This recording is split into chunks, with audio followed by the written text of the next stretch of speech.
জঙ্গলমহলের ঝাড়গ্রাম জেলার নয়াগ্রাম বিধানসভা এলাকা সহ পার্শ্ববর্তী জেলা পশ্চিম মেদিনীপুরের বিস্তীর্ণ এলাকাবাসীর কাছে সুখবর। এলাকায় কিডনি সংক্রান্ত মরণাপন্ন রোগীদের সুবিধার কথা ভেবে মুখ্যমন্ত্রী মমতা বন্দ্যোপাধ্যায়ের উদ্যোগে চালু হওয়া ঝাড়গ্রামের অত্যন্ত এলাকায় অবস্থিত নয়াগ্রাম সুপার স্পেশালিটি হাসপাতালে চালু হলো ডায়ালিসিস ইউনিট। পিপিপি মডেলে 5 বেডের এই ডায়ালিসিস ইউনিট আগামী দিনে এলাকার দুস্থ পরিবারের রোগীদের জন্য বিশেষ সহায়ক হবে বলে আশা ঝাড়গ্রাম জেলা স্বাস্থ্য দপ্তরের। বৃহস্পতিবার নয়াগ্রাম সুপার স্পেশালিটি হাসপাতালের এই ডায়ালিসিস ইউনিটের উদ্বোধন করেন ঝাড়গ্রাম জেলা স্বাস্থ্য আধিকারিক ভুবন চন্দ্র হাসদা।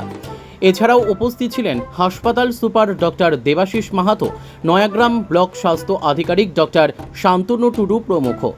পিপিপি মডেলে চলবে এই ডায়ালিসিস ইউনিট। মোট 5 বেডের মধ্যে এই প্রথম দিনে একজন রোগীকে দিয়ে পরিষেবা চালু হয়েছে।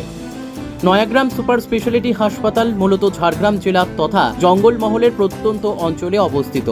এলাকার মুমূর্ষ রোগীদের কাছে ডায়ালিসিসের মতো উন্নত চিকিৎসা দূরস্থ। তবে এই পরিষেবা আগামী দিনে অনেক গরিব পরিবারের রোগীর জীবনে বাঁচাবে বলে মনে করছে স্বাস্থ্য দপ্তর। ব্যুরো রিপোর্ট, বর্তমান টাইমস।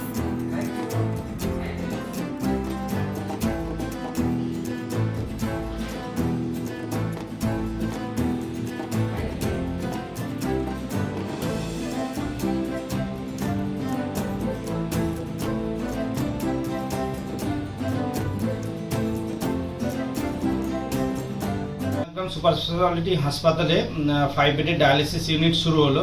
পশ্চিমবঙ্গ সরকার ও বিএমআরসির যৌথ উদ্যোগে পাবলিক প্রাইভেট পার্টনারশিপ 5 বেডের ডায়ালিসিস শুরু হলো। এটা দীর্ঘদিনের একটা দাবি ছিল, এখানে খুব প্রয়োজনও ছিল। ফলে এই এলাকার বিস্তীর্ণ এলাকার যে মানুষ, এখান থেকে প্রায় 65 কিলোমিটার দূরে মেদিনীপুর মেডিকেল কলেজ আর 80 কিলোমিটার দূরে ঝাড়গ্রাম মেডিকেল কলেজে যেতে হতো ডায়ালিসিসের জন্য, এখন থেকে এই পরিষেবা আমাদের এই নয়াগ্রাম সুপার স্পেশালিটি হাসপাতালেই পাওয়া যাবে। এর ফলে যে স্নেক বাইট পেশেন্ট বা দীর্ঘদিন ধরে কিডনির সমস্যা যারা ভোগে, তাদের যে ডায়ালিসিসের প্রয়োজন হয়, এখানেই বিনামূল্যে পাবে। এর জন্য যা পেমেন্ট গভর্নমেন্ট করে দেবে, পেশেন্টকে কোনো পেমেন্ট করতে হবে না। এবং এর ফলে যে বিস্তীর্ণ এলাকার যে মানুষ, তারা এই পরিষেবা পাবে।